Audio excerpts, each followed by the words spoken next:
Alright, let's dive into this because there's something fascinating happening in the world of daytime TV right now, and it's not just about the numbers. Personally, I think what's unfolding here is a bigger story about viewer habits, the power of repeats, and the rise of news programming in a space traditionally dominated by soaps and game shows. So, let's break it down. First off, the fact that The Price is Right repeats are performing on par with original episodes is mind-blowing.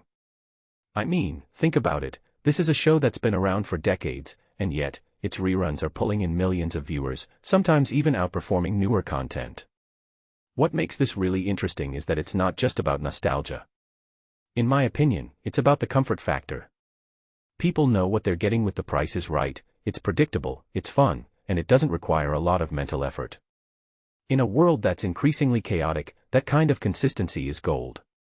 One thing that immediately stands out is how the second half-hour consistently outperforms the first, which raises a deeper question: are viewers tuning in late, or is there something about the pacing of the show that keeps people hooked longer? What many people don't realize is that this kind of performance is rare for repeats, especially in today's fragmented media landscape. Now, let's talk about NBC News Daily. This show is on fire right now.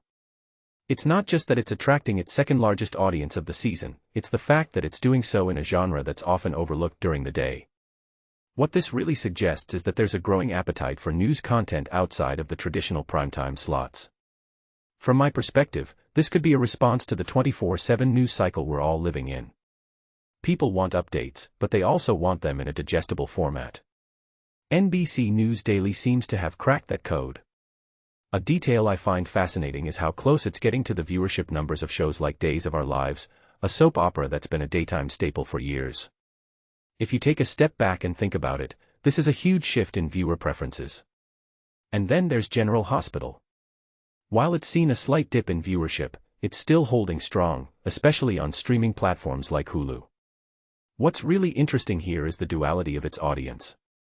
On one hand, you've got the traditional TV viewers who've been loyal for decades. On the other, you've got a younger, streaming-savvy crowd that's discovering the show. This raises a deeper question: can soaps like General Hospital sustain this dual audience model, or will one eventually cannibalize the other? Personally, I think this is where the future of daytime TV lies, bridging the gap between linear and digital consumption. Now, let's zoom out for a second. What's happening here isn't just about individual shows, it's about the broader trends in television. Repeats are thriving because they offer familiarity in an uncertain world. News programming is rising because it meets a real-time need for information. And soaps, well, they're adapting to survive in a streaming-dominated landscape. What makes this moment so compelling is that it's not just about ratings, it's about how viewers are redefining what daytime TV means to them. So, what's the takeaway here? In my opinion, it's that the lines between genres and platforms are blurring faster than ever. Repeats aren't just filler content, they're a strategic play. News isn't just for primetime, it's a daytime necessity. And soaps? They're not going anywhere, but they're evolving. The real question is, can networks keep up with these shifting viewer expectations? Personally, I think that's the story to watch. What do you think? Let me know in the comments below.